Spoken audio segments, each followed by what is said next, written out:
Sistem dan struktur politik ekonomi Indonesia pada masa Orde Baru. Masa Orde Baru hadir sebagai koreksi atas penyimpangan yang dilakukan oleh Orde Lama.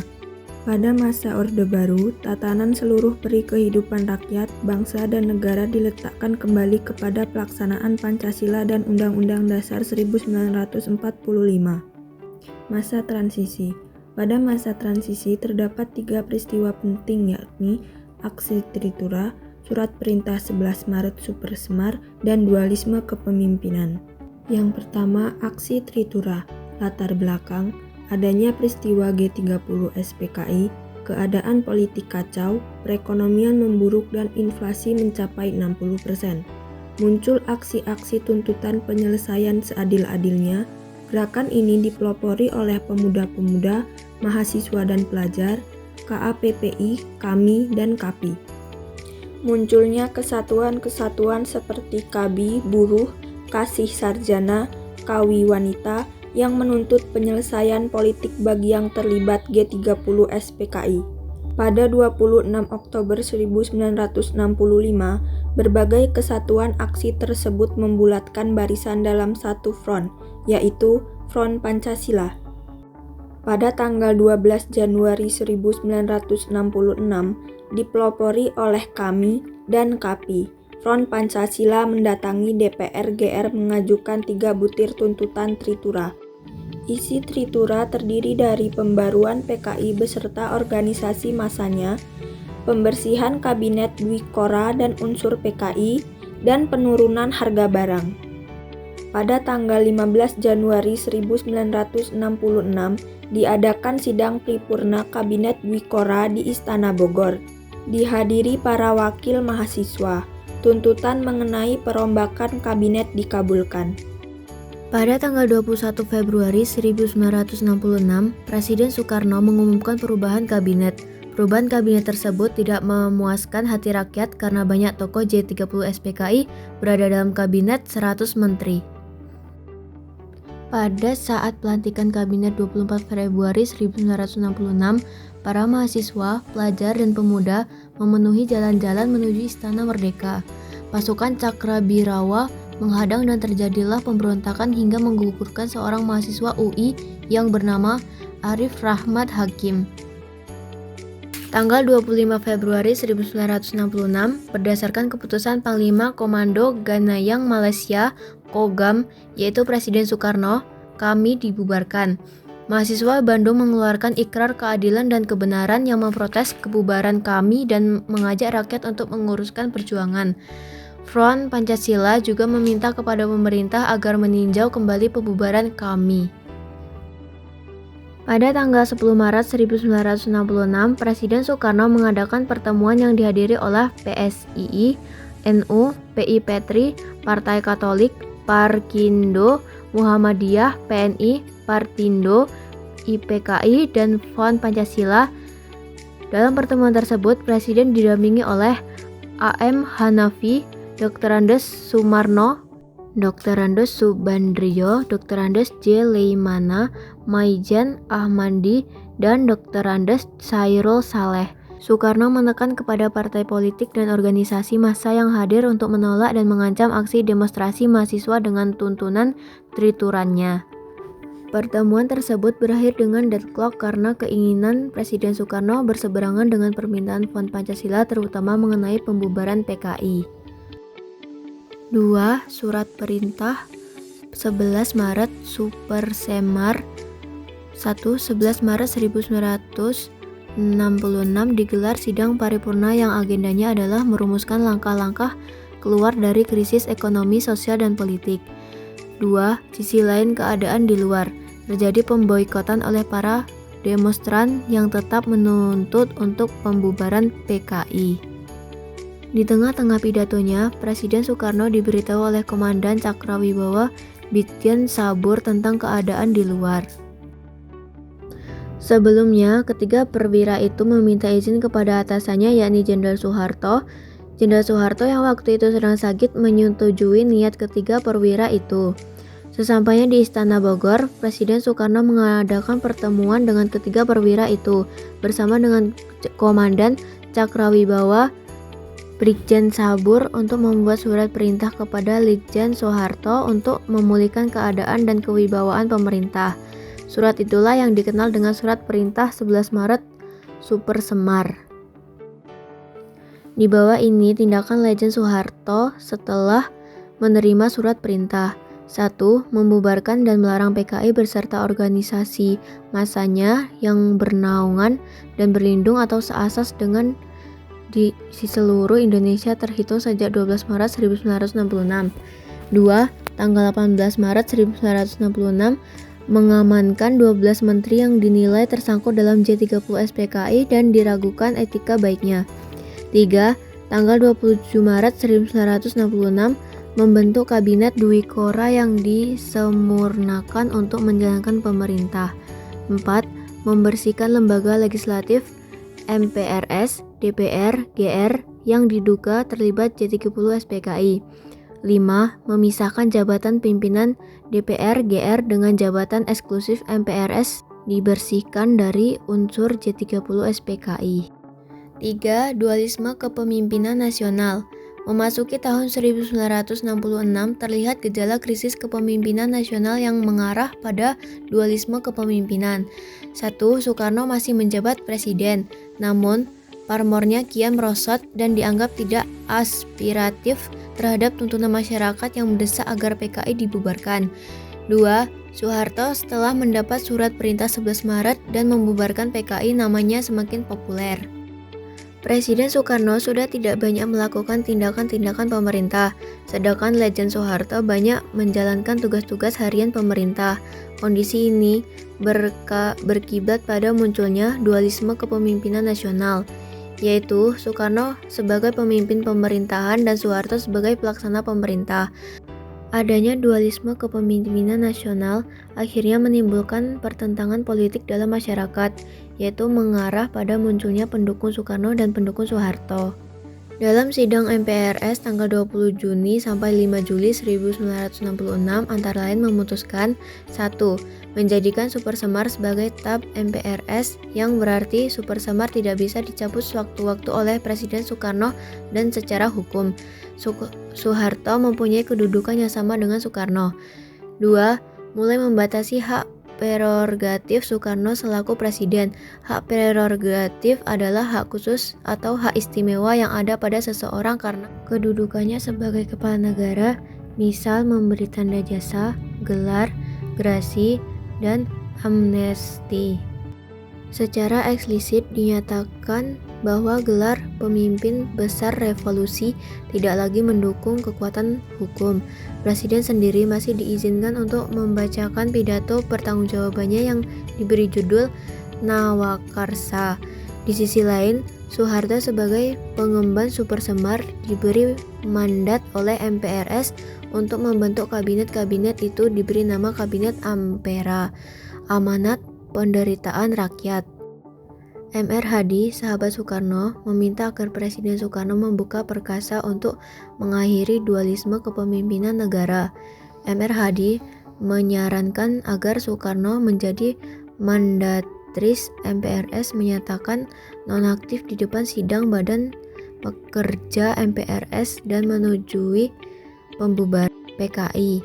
Saran tersebut disetujui oleh Presiden Soekarno. 7 Februari 1966, Mr. Hadi menemui Soekarno dan menyerahkan konsep dari Presiden Soekarno.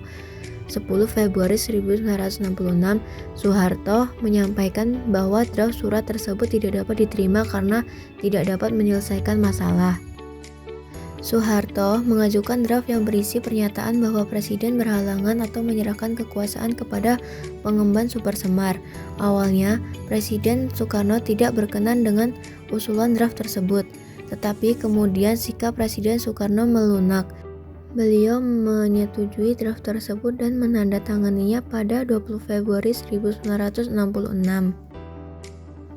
12 Maret 1967, Soeharto dilantik menjadi penjabat Presiden Republik Indonesia oleh Ketua MPRS, Jenderal Abdul Haris Nasution. 27 Maret 1968, dalam sidang umum V MPRS, Soeharto dilantik menjadi Presiden Republik Indonesia berdasarkan ketetapan MPRS. B. Stabilisasi politik dan rehabilitasi ekonomi. Stabilitas politik adalah situasi yang ditandai dengan terpeliharaannya pemerintahan atau sistem politik yang utuh dan berfungsi dengan baik, serta terhindar dari gangguan atau perubahan yang signifikan dalam jangka waktu yang lama. Rehabilitasi ekonomi adalah perbaikan fisik pada sarana dan prasarana, alat-alat produksi yang mengalami kerusakan maupun yang sudah tidak layak pakai. 1. Stabilisasi politik dan keamanan sebagai dasar pembangunan. Program Kabinet Pembangunan 1 pada 6 Juni 1968 yang dikenal dengan Pacakrida Kabinet Pembangunan yang berisi 1. Menciptakan stabilitas politik dan ekonomi sebagai syarat mutlak berhasilnya pelaksanaan rencana pembangunan 5 tahun, REPLITA, dan pemilihan umum atau disebut pemilu. 2. Menyusun dan merencanakan REPLITA. 3. Melaksanakan pemilu selambat-lambatnya pada Juli 1971. 4. Mengembalikan ketertiban dan keamanan masyarakat dengan mengikis habis sisa J30 SPKI dan setiap bentuk rongrongan penyelewangan, serta pengkhianatan terhadap Pancasila dan Undang-Undang Dasar 1945. 5. Melanjutkan penyempurnaan dan pembersihan secara menyeluruh aparatur negara baik di pusat maupun di daerah dari unsur-unsur komunisme. Berdasarkan Surat Utusan Presiden nomor 23 Mei 1970, jumlah partai politik atau parpol yang diizinkan ikut serta dalam pemilu adalah 9 parpol, yaitu NU, Parmusi, PSI, Parti atau Persatuan Tabiah Islamiyah, Partai Kristen Indonesia, Partai Katolik, Partai Musyawarah Rakyat Banyak atau disebut Murba, dan Ikatan Pendukung Kemerdekaan Indonesia (IPKI) ditambah dengan Golkar. Adapun perolehan suara hasil pemilu 1971 adalah sebagai berikut. Golkar 236 kursi, 62,82%. NU 58 kursi, 18,68%. Parmusi 24 kursi, 5,56%.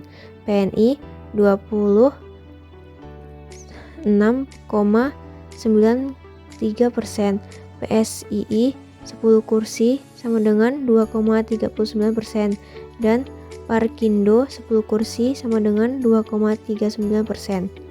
Pemerintahan Orde Baru berhasil melaksanakan pemilihan umum sebanyak 6 kali yang diselenggarakan setiap 5 tahun sekali, yaitu tahun 1971, 1977, 1982, 1987, 1992, dan 1997.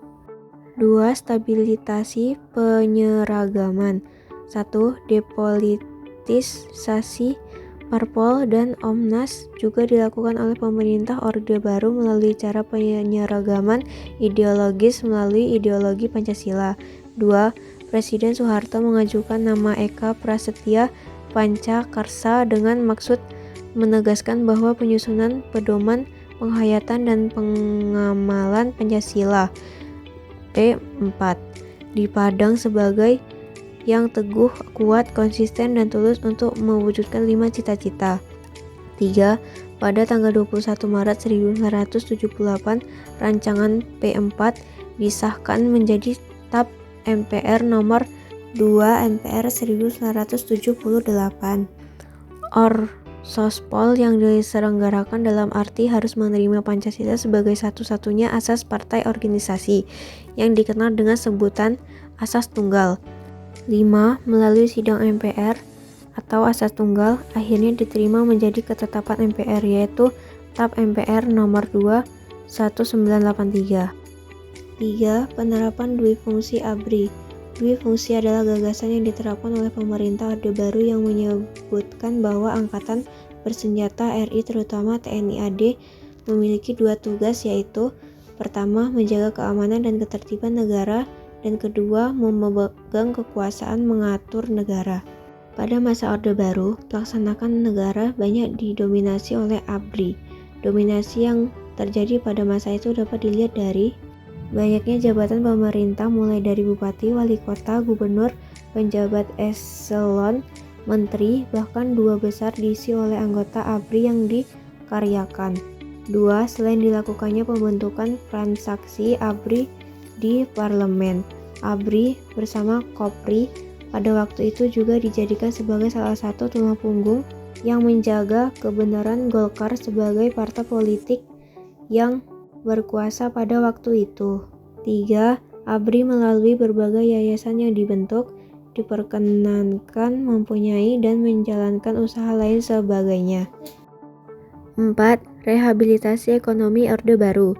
Hutang yang jatuh tempo ada Desember 1965, seluruhnya berjumlah 2,358 juta dolar AS, dengan perincian negara-negara yang memberikan hutang pada masa Orde Lama dan blok negara komunis. 1.404 juta US dollar, negara barat 587 US dollar, sisanya ada negara-negara Asia dan badan-badan internasional. Program rehabilitasi ekonomi Orde Baru dilaksanakan berdasarkan pada TAP MPRS 1966 yang isinya antara lain: 1. Mengharuskan diutamakannya masalah perbaikan ekonomi rakyat di atas segala soal-soal nasional yang lain, termasuk soal-soal politik. 2. Konsekuensinya, kebijakan politik dalam dan luar negeri pemerintah harus sedemikian rupa hingga benar-benar membantu perbaikan ekonomi rakyat. 5. Kebijakan pembangunan Orde Baru. Pemerintah Orde Baru berpedoman pada 3 konsep pembangunan nasional yang dikenal dengan trilogi pembangunan, yaitu 1. Pemerataan pembangunan dan hasil-hasilnya yang menuju pada terciptanya keadilan sosial bagi seluruh rakyat. 2. Pertumbuhan ekonomi yang cukup tinggi. 3. Stabilitas nasional yang sehat dan dinamis. Program pembangunan nasional diatur dalam garis-garis besar haluan negara (GBHN) yang kemudian dijabarkan dalam rencana pembangunan 5 tahun. Pelaksanaan Replita ada 2 tahap, yaitu pembangunan 5 tahun, Pelita, dan pembangunan jangka panjang 25 tahun. Pemerintah Orde Baru melakukan pembangunan berbagai bidang. A. Pertanian. Sepanjang 1970 hingga 1980 dilakukan investasi besar-besaran untuk infrastruktur pembangunan 5 tahun. Pelita. Swasembada pangan merupakan fokus tersendiri dalam rencana pembangunan yang dibuat oleh Soeharto. Pelita 1 yang dicanangkan landasan awal pembangunan pemerintah Orde Baru, dititik beratkan pada pembangunan di sektor pertanian yang bertujuan mengejar keterbelakangan ekonomi melalui proses pembaruan sektor pertanian. Tujuan Pelita 1 adalah meningkatkan taraf hidup rakyat melalui sektor pertanian yang ditopang oleh kekuatan koperasi dan sekaligus meletakkan dasar-dasar pembangunan. B. Pendidikan. Pada masa kepemimpinan Soeharto, pembangunan pendidikan mengalami kemajuan yang sangat penting. Ada 3 hal yang patut dicatat dalam bidang pendidikan masa Orde Baru adalah pembangunan sekolah dasar INPES, SD INPRES, program wajib belajar, dan pembentukan kelompok belajar atau kejar. Semuanya itu bertujuan untuk memperluas kesempatan belajar, terutama di perdesaan dan bagi daerah perkotaan yang penduduknya berpenghasilan rendah. Pada 1973, Soeharto mengeluarkan Inpres nomor 10 tahun 1973 tentang program bantuan pembangunan gedung SD. C. Keluarga berencana. Pada masa Orde Baru dilaksanakan program untuk pengendalian pertumbuhan penduduk yang dikenal dengan keluarga berencana atau KB. Pada tahun 1967, pertumbuhan penduduk Indonesia mencapai 2,6% dan pada tahun 1996 telah menurun drastis menjadi 1,6%. Pengendalian penduduk dimaksudkan untuk meningkatkan kualitas rakyat Indonesia dan peningkatan kesejahteraan. Keberhasilan ini dicapai melalui program KB yang dilaksanakan oleh Badan Koordinasi Keluarga Berencana Nasional atau BKKBN. D. Kesehatan Masyarakat Posyandu. Perkembangan Pusat Kesejahteraan Masyarakat Puskesmas bermula dari konsep Bandung Plan diperkenalkan oleh Dr. Y. Laimana dan Dr. Patah pada tahun 1951. Bandung Plan merupakan suatu konsep pelayanan yang menggabungkan antara pelayanan kuartif dan preventif. Tahun 1956 didirikan proyek beraksi oleh Dr. Y. Sulianti di Lemah Abang, yaitu model pelayanan kesehatan perdesaan dan pusat pelatihan tenaga. Perkembangan Puskesmas menampakkan hasilnya pada era Orde Baru. Salah satu indikatornya adalah semakin baiknya tingkat kesehatan. Pada sensus 1971 hanya ada satu dokter untuk melayani 20,9 ribu penduduk. Pada sensus 1980 menunjukkan bahwa satu tenaga dokter untuk 11,4 ribu penduduk. C. Integrasi Timor-Timur. Proses integrasi ini didahului dengan serangkaian investasi militer oleh militer rezim Orde Baru yang konon mendapatkan dukungan dari pemerintah Amerika Serikat. Timor-Timur termasuk ke dalam kawasan yang bergabung dalam gugus Pulau Timor di NTT, yang dulunya merupakan daerah jajahan bangsa Portugis. Pasca kemerdekaan Indonesia terjadi perundingan tentang wilayah Indonesia dengan Belanda yang menyatakan jika Timor-Timur tidak masuk sebagai wilayah Republik Indonesia. Hal ini disebabkan karena status Timor-Timur yang masih jadi daerah jajahan Portugis. Pada Mei 1974, pemerintah Orde Baru di Portugal memberi izin pendirian partai politik dengan tujuan untuk menentukan masa depan Timor-Timur lewat adanya referendum yang terdiri dari 3 pilihan, yaitu menjadi daerah otonom dalam Federasi Portugis, menjadi negara bebas dan merdeka, serta menjadi bagian dari Indonesia. Hal ini yang membuat muncul 3 partai politik dengan pandangan politik yang saling berlawanan, yakni UDT, Vetrilin, dan Apodeti. Persaingan yang sengit antara ketiganya dan berlangsung lama membuat masyarakat sipil harus mengungsi ke wilayah Indonesia. Tak lama setelahnya, pemerintah Indonesia melakukan operasi Komodo untuk melakukan integrasi wilayah Timur-Timur ke Indonesia. Politik. Pemerintah Orde Baru cenderung bersifat orienter. 2. Peran negara menjadi semakin kuat yang menyebabkan timbulnya pemerintah yang sentralisis. 3. Golkar dianggap menjadi alat politik untuk mencapai stabilitas yang diinginkan. Ekonomi. 1. Pembangunan ekonomi yang berjalan baik dengan pertumbuhan ekonomi yang tinggi karena setiap program pembangunan pemerintah terencana dengan baik dan hasilnya dapat terlihat secara konkret.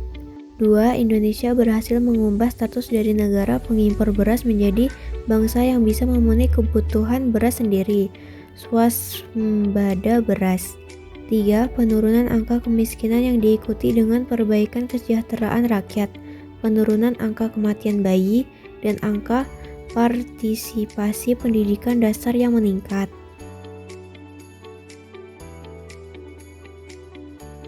Kesimpulan. 1. Pembangunan menjadi prioritas kebijakan pemerintah Orde Baru. Program berupa rencana pembangunan 5 tahun menunjukkan adanya pelaksanaan tahap demi tahap pembangunan yang dilaksanakan dengan prioritas pembangunan terbaru. 2. Krisis ekonomi dan tuntunan demokratis menjadi alasan gerakan mahasiswa yang akhirnya menjadikan orde ini diganti dengan orde reformasi.